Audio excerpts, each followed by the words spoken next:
News Bharat में हूं आपके साथ ज्योति अरोड़ा। वक्त हो गया है न्यूज बुलेटिन का और इस न्यूज बुलेटिन में हम जानेंगे कि प्रीलूड पब्लिक स्कूल में क्यों आयोजित किया गया समारोह, किससे वसूल किए गए 500 रुपए और कहां योगी सरकार में भी दबंग कर रहे सरकारी जमीन पर कब्जा।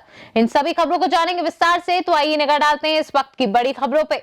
आगरा में दयाल बाग स्थित प्रीलूड पब्लिक स्कूल में समारोह का आयोजन किया गया, जहां इस दौरान स्कूल की पत्रिका अक्षरा का विमोचन किया गया। विमोचन करते हुए निदेशक डॉक्टर सुशील गुप्ता ने बताया कि पुस्तक में साल भर की एक्टिविटी, अभिभावक और बच्चों के विचार भी शामिल किए जाते हैं। डॉक्टर शशि गोयल जी ने किया। ये एक मैगजीन सारे बच्चों टीचरों के से मिल के बनाई जाती है और ये बहुत बड़ी उपलब्धि होती है। हर बच्चे को हम ये मैगज़ीन गिफ्ट के रूप में देते हैं और मैं समझता हूँ कि जब पेरेंट्स के पास ये मैगज़ीन जाएगी तो सबको पसंद आएगी। और उसके साथ साथ आज हमने ये फिज़िकली इसका विमोचन किया है। हालांकि हमने पेरेंट्स को नहीं बुलाया, खाली स्कूल की कैबिनेट कमेटी आई और टीचर्स आई। बहुत बहुत शुभकामनाएं और मेरा सभी से अनुरोध है कि स्वस्थ रहें और सेफ रहें और कोरोना से बचें। स्टूडेंट्स को जो है गिफ्ट्स डिस्ट्रीब्यूशन किया गया था, किस प्रकार का डिस्ट्रीब्यूशन? आज हमें इस बात की बहुत गर्व के साथ मैं कह सकता हूँ कि जितने भी ऑनलाइन कॉम्पिटिशन्स और स्कूलों या एनजीओज़ ने या बैंक्स ने किए, उसमें सब में प्रीलूड ने भाग लिया और आज करीब 22 बच्चों ने उसका जो है उनको इनाम मिले और उनको हमने आज स्टेज पर बुला के दोबारा चीफ गेस्ट से इनाम दिए। ये जितने भी कॉम्पिटिशन्स हैं ये हमारे स्कूल के नहीं हैं। स्कूल के जब कॉम्पिटिशन्स होंगे तब हम जो है वो उसको एनुअल डे पर देंगे। पत्रकार के माध्यम से क्या संदेश? आगरा से सी न्यूज संवाददाता अनुज उपाध्याय की रिपोर्ट। रामनगर में विकासखंड क्षेत्र के सिरौली गांव में बिजली का मीटर सही होने के बाद उपभोक्ता को कम बिल का झूठा आश्वासन देकर राजेश तिवारी नामक व्यक्ति द्वारा नया मीटर लगाकर 1000 रुपया मांगा जा रहा था, जिसमें उपभोक्ता द्वारा 500 रुपए दिए गए। वहीं गांव को लोगों को देख मीटर लगाने वाला वहां से फरार हो गया, जहां उपभोक्ता द्वारा एसडीओ मड़ियाहों को दूरभाष के जरिए सूचना दी गई, जिस पर एसडीओ मड़ियाहों ने आश्वासन दिया है कि मैं देखता हूं। बताइए। हाँ, लल्लन। गांव कौन सा है? सिरौली। अच्छा बताइए, क्या समस्या है आपकी? समस्या ये हमारा नया पुराना मीटर लगा था। हाँ, ये अच्छा पुराना मीटर का पर्ची है। हाँ, पुराना मीटर हाँ, पर्ची है। हाँ, तो वो आए एक मीटर लगाने वाले राजेश तिवारी जी, ये दूसरा वाला पर्ची देके गए। हाँ, दूसरा वाला कहे नहीं नया मीटर लगा लो। हाँ, ये मीटर जो है तुम्हारा इससे बिल आएगा।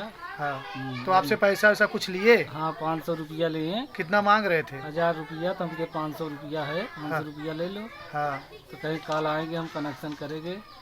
तो आपने कहा नहीं कि हमारा पहले से मीटर लगा है? हम बोले थे कि हमारा मीटर लगा है पहले से। हाँ, तो क्या कहे? तो हम कहेंगे मीटर से हमारा बिल नहीं आ रहा है। हाँ, तो कहेंगे हम ये लगा दे रहे हैं नया, तो इससे बिल आएगा। अच्छा, 500 रुपये आपसे लिए? हाँ, 500। ठीक है। जौनपुर से सी न्यूज संवाददाता धर्मेंद्र कुमार सोनू की रिपोर्ट। झांसी की तहसील मौरानीपुर के ग्राम बड़ा गांव में दबंगों द्वारा सरकारी जमीन पर मकान, गैरेज, चतुर्बा आदि बनाकर अवैध कब्जा कर लिया गया है, जहां सरकारी हैंडपंप को भी मकान के अंदर कर लिया गया है। उक्त अवैध कब्जे को लेकर ग्रामीणों ने उप जिलाधिकारी को प्रार्थना पत्र देकर कार्रवाई की मांग की, जहां प्रार्थना पत्र में हरनारायण सिंह, भगवान दास, गोविंद श्रीवास ने बताया कि सरकारी पानी की टंकी के पास सरकारी जमीन पर दबंगों द्वारा कब्जा किए जाने से लोगों को निकलने में परेशानी हो रही है। वहीं सरकारी हैंडपंप को मकान के अंदर करने से पेयजल की समस्या हो गई है। टंकी की जमीन है। कौन गाँव? ग्राम बड़ा गाँव। हाँ, तो क्या हो गया? उन लोगों ने जो है कब्जा कर लिया था, उसको रास्ता जाम कर दी मुसलमानों ने।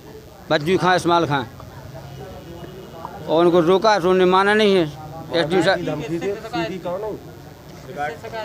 एसडीएम साहब से पहली बार कही थी साहब, तो इन्हें थाने के आदमी भेजे थे, तो उन लोग लोग वहाँ पर पहुँचे, मान गए। अब उन्होंने दोबारा दिन रात में काम लगा के पूरा बंद कर लिया। प्रधान जी ने कल मना की, बोले तुमने क्यों मनाया? तो मानी भाई कई कोई बात क्यों नहीं मानी? उन्होंने नहीं मानी। अभी आपने एप्लीकेशन दी है जो? हाँ, उसमें क्या आश्वासन? उसमें अभी साहब को दी हमने, अब वो क्या रिजल्ट देते हैं। टंकी की जमीन टंकी की ज़मीन है सरकार, हमको ज़मीन चाहिए, टंकी की रास्ता में रास्ता ये टंकी की आपने ज़मीन। क्या कहा अभी? अभी कुछ नहीं कहा, हमने लेके चल दी। इस सारे मामले से आपको दिक्कत क्या है? ये दिक्कत साहब को वहाँ सकून आए सभी लोगों निकलने में। जमीन सार्वजनिक है? हाँ हम हन्नान बड़ा गाँव विश्वकर्मा, जो सार्वजनिक जमीन है, सार्वजनिक ग्राम समाज की, उस पर कुछ लोगों ने अवैध कब्जा कर रखा है। जैसे कि टंकी की ज़मीन थी, वहाँ एक पानी का हेडपंप था पहले लोग बागों को पीने के लिए, उसको उन्होंने तोड़ के उसकी लाइन भी निकाल ली थी कुछ दिन पहले। उसकी शिकायत की थी मैंने, थाने में डाली थी दरखास्त, उस पर उन्होंने पुलिस वालों ने कुछ ऊपर कार्रवाई की थी और कहा था, लेकिन वे लोग दमंग होने के कारण वो उसकी ज़मीन को निरीक्षण नहीं कर पाए। उसने रुकवाया भी था, कोतवाल साहब ने रोकाए थे, चौतरा तोड़वाए आए थे। तोड़ने के बाद फिर उन लोगों ने वहाँ से मकान बना के चालू कर दिया। वो इस हेडपम्प भी दबा लिया और लेन भी निकाल ली हेडपम्प की जो सरकारी था, और रास्ता भी जाम कर दी। जहाँ ट्रैक्टर जाते थे खाद के लिए, पहाड़ पे खाद के लिए गोबर डाला जाता है, वहाँ ट्रैक्टर अब नहीं जा पाती है, क्योंकि सार्वजनिक ज़मीन गिरफ्त में ले ली उन्होंने। एक नहीं 3 मकान अंदर बाहर गैरेज वगैरह ऐसे बना रखे हैं। कौन लोग हैं बोलो? भज्जू खां, इस्माइल खां, महबूद खां। अभी महबूद खां ने अपना वहाँ लेटरिन का टैंक बना के मकान ऊपर लेटरिन बना दी है। काम चलता रहा, आप लोगों ने क्यों दरखास्त दी थी पर साल, ऐसा नहीं है। एसडीएम साहब को भी दरखास्त दी थी, रात ही रात बना लिया है, क्या दरखास्त दे पाते। एसडीएम साहब की तरफ से क्या कार्रवाई हुई थी? एसडीएम साहब को पहली बार दरखास्त दी थी, उन्होंने एसडीएम साहब ने पिछली साल में उसको रुकवाया था और कुछ सरकारी सामान्यता कह के और समझौता हो गया था, तो ख़त्म हो गई थी बात। अब उनने फिर मतलब मौका पाके ही एकदम काम लगा के कर दिया। घर वालों को या परिवार वालों को जब पता पड़ा है, जब वो हो गया है। सर बड़े गांव में सर कुछ लोगों ने प्रार्थना पत्र दिया सर, सरकारी जमीन पर कब्जा सर, क्या मैटर है सर? ये कल शाम को संज्ञान में आया था कि वहाँ पे पानी की टंकी की जगह है जो सरकारी भूमि है, वहाँ पे कोई अतिक्रमण करने की कोशिश कर रहे हैं। वहाँ पे हमारे लेखपाल साहब और थाने से पुलिस वहाँ पे गई थी और वो मौके पे काम रुकवा करके आ गए हैं।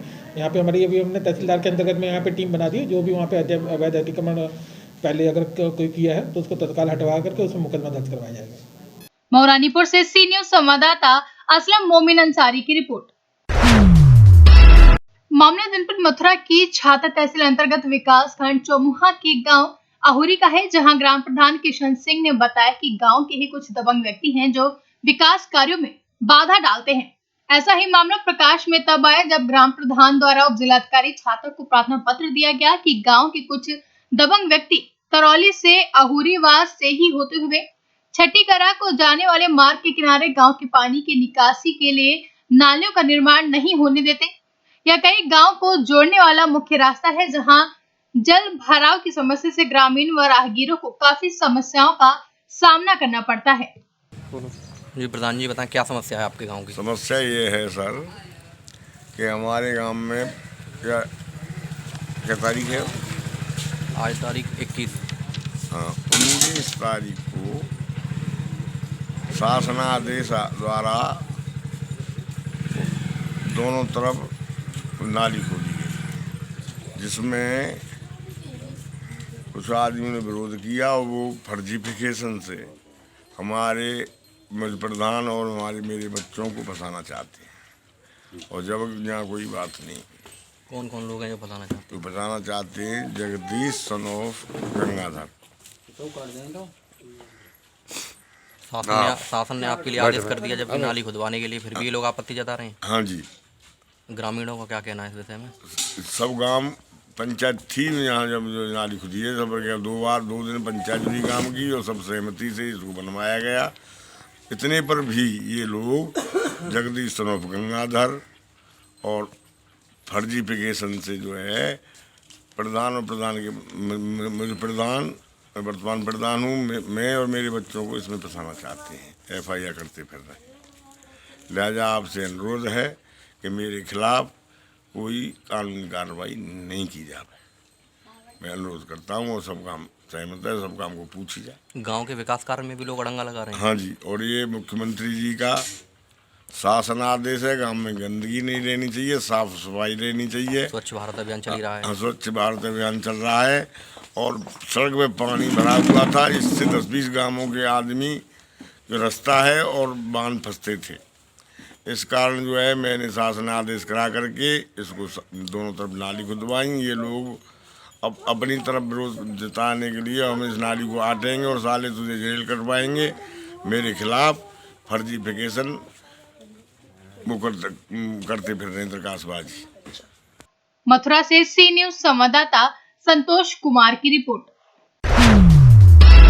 श्री राम जन्मभूमि मंदिर निर्माण के लिए नगर की महिला शक्ति द्वारा शिवाजी बस्ती के गायत्री मंदिर में भजन का आयोजन किया गया, जहां आज मध्य प्रदेश के झबुआ नगर में श्री राम जन्मभूमि मंदिर निर्माण के लिए नगर की महिला शक्ति द्वारा शिवाजी बस्ती के गायत्री मंदिर में भजन का आयोजन किया गया, जिसमें श्रीमती किरण शर्मा, कीर्ति देवल, प्रिया सरोसल, कीर्ति गौर, अर्चना सिसोदिया समेत कई महिलाओं ने एकत्रित होकर भजन कीर्तन किया। जय श्री राम। श्री राम जन्मभूमि मंदिर निर्माण के निमित्त नगर में राममय वातावरण बनाने के उद्देश्य से नगर की सभी मातृशक्ति द्वारा विभिन्न बस्तियों में श्री राम स्तुति और भजन का आयोजन किया जा रहा है। नगर की सभी माता बहनों से विनम्र आग्रह है कि इस पुनीत कार्य में अधिक से अधिक संख्या में जुड़े और राम काज में सहभागी बने। इसी श्रृंखला में आगामी 3 जनवरी को बाबेल कंपाउंड में भजन का आयोजन रखा गया है। सभी से आग्रह है, कृपया अवश्य पधारें और धर्म लाभ लें। मध्य प्रदेश से सी न्यूज संवाददाता चंद्रकांत पुजारी की रिपोर्ट। प्रयागराज सामुदायिक स्वास्थ्य केंद्र जसरा का मुख्य चिकित्सा अधिकारी के सामुदायिक स्वास्थ्य केंद्र जसरा में पहुंचते ही जहां स्वास्थ्य केंद्र के स्टाफ में हड़कंप मच गया, वहीं मुख्य चिकित्सा अधिकारी के द्वारा स्वास्थ्य केंद्र पर आए मरीजों से वार्तालाप भी की गई, जिसके तहत स्वास्थ्य केंद्र में मौजूद दूर दराज के गाँव से आए मरीजों के द्वारा स्वास्थ्य केंद्र में व्याप्त अनियमितताओं के बारे में बताया गया, जिसके बाद मुख्य चिकित्सा अधिकारी के द्वारा ओटी व ओपीडी की जांच की गई। वहीं सामुदायिक स्वास्थ्य केंद्र में उचित साफ सफाई न होने से मुख्य चिकित्सा अधिकारी प्रयागराज के द्वारा जहां नाराजगी जताई गई और उनके द्वारा सामुदायिक स्वास्थ्य केंद्र में साफ सफाई व मरीजों के द्वारा की गई शिकायतों को ध्यान में रखते हुए वहां पर मौजूद चिकित्सकों व चिकित्सा अधिकारी को यह निर्देश दिए गए कि मरीजों के द्वारा की जा रही शिकायतों को ध्यान में रखते हुए उन्हें बेहतर स्वास्थ्य सुविधाएं प्रदान की जाएं। सर, जैसा कि आज CSC जसरा में आप औचक निरीक्षण करने के आएंगे, इसमें क्या कमियां मिली है, क्या खूबियां मिली सर? कमियों को देखने नहीं आए यहाँ पे। एक तो यहाँ के हम चूँकि अभी नए ज्वाइन किए हैं, तो यहाँ के जो स्टाफ है, डॉक्टर्स का स्टाफ है, और यहाँ पे क्या क्या सुविधाएं उपलब्ध हैं, क्या उसमें और सुधार किया जा सकता है। कमियाँ नहीं है, जो दिया गया है वही तो है, लेकिन अब समय के बदलने के साथ साथ वो चीज़ें कम होती जा रही हैं। जितनी संख्या बढ़ रही है उतना वो कम हो रहा है। तो एक पोस्ट ऑपरेटिव रूम की यहाँ पे जो गायनेकोलॉजिस्ट है बता रही कि ऑपरेशन के बाद पोस्ट ऑपरेटिव रूम एक होता है जहाँ पे ऑपरेशन के मरीज जाते हैं, उनको टॉयलेट जाना, उनको एक सेपरेट होना चाहिए, वो एक कमी है यहाँ पे। तो उसके लिए शासन से लिखा जाएगा यदि उसके लिए। सर, एक सवाल और, शंकरगढ़ ब्लॉक के अंतर्गत अमिलिया तरहार में 2007 में महिला चिकित्सालय बना हुआ है, अभी तक उसमें डॉक्टर नियुक्त नहीं हुए, क्या सर? डॉक्टरों की इस कोरोना काल में बहुत सारे डॉक्टर, हमारे 100 डॉक्टर तो लगे हुए हैं उसी के लिए, अटेस्ट कर दिए गए हैं, तो वो यहीं से लिए गए हैं। और हर दिन प्रतिदिन हर साल कुछ न कुछ नए स्वास्थ्य केंद्र खोले जा रहे हैं, CSC PSC। डॉक्टरों की नियुक्ति पूरे प्रदेश में ही काफ़ी कमी है, 40% डॉक्टर्स अभी नहीं हैं, तो कहीं ना कहीं कमी तो रहेगी ही। सरकार के स्तर से उसका प्रयास किया जा रहा है। जो नए डॉक्टर यहाँ पे पोस्ट किए जाएंगे, जब आएंगे तो उनको पोस्ट किया जाएगा। प्रयागराज से सी न्यूज संवाददाता राकेश पटेल की रिपोर्ट। फिलहाल के लिए न्यूज बुलेटिन में बस इतना ही। देश और दुनिया की तमाम बड़ी खबरों के लिए आप देखते रहिए सी न्यूज भारत।